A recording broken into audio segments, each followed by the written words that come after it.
అందరికీ నమస్కారం. ఈరోజు వంటకం పలావ్ రొయ్యల కర్రీ ఎలా చేయాలో చూద్దాం. ముందుగా పలావ్ రొయ్యల కూరకి కావలసిన ఉల్లిపాయ, టమోటా, పచ్చిమిర్చి, కొత్తిమీర చిన్న చిన్న ముక్కలుగా కట్ చేసుకోవాలి.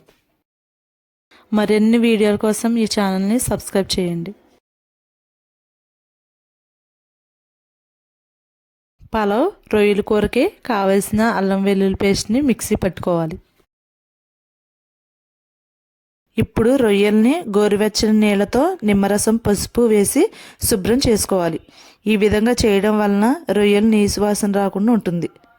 అదేవిధంగా నార్మల్ వాటర్తో 2 సార్లు కడుక్కోవాలి.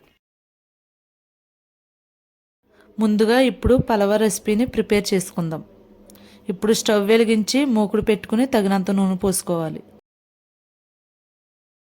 నూనె వేడెక్కిన తర్వాత పలావ్ దినుసులు, ఉల్లిపాయ ముక్కలు, అల్లం వెల్లుల్లి పేస్టు, పసుపు వేసి వేయించాలి. దాని తర్వాత క్యారెట్, టమోటాలు, పచ్చిమిర్చి, కరివేపాకు, కొత్తిమీర, చివరిగా జీడిపప్పు వేసి కలుపుకోవాలి.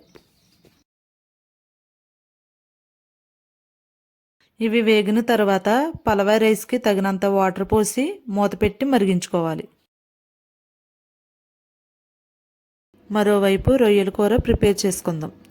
స్టవ్ వెలిగించి గిన్నె పెట్టి సరిపడా నూనె పోసుకోవాలి. నూనె వేడైన తర్వాత ఉల్లిపాయ ముక్కలు, పచ్చిమిర్చి వేసి దోరగా వేయించాలి.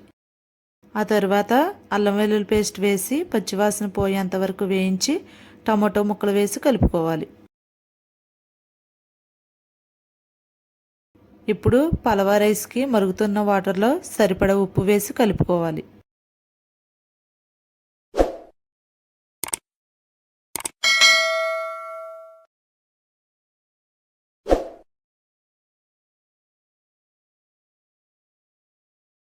మరోవైపు కర్రీలోకి పసుపు వేసి కలిపి రొయ్యలు కూడా వేసి కలుపుకోవాలి.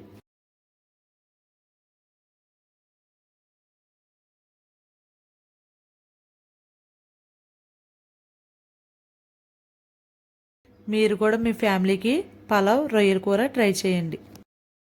తరువాత ఉప్పు, తగినంత కారం, చివరగా గరం మసాలా, కొత్తిమీర వేసి బాగా కలిపి మూత పెట్టుకోవాలి.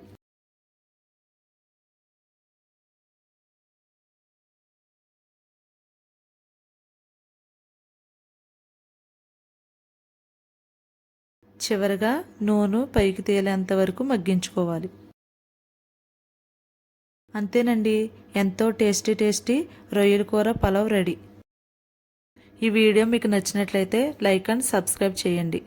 మీ ఫ్యామిలీ మెంబర్స్కి షేర్ చేయండి. ఈ రెసిపీని మీరు కూడా ట్రై చేసి ఎలా ఉందో కామెంట్ చేయండి.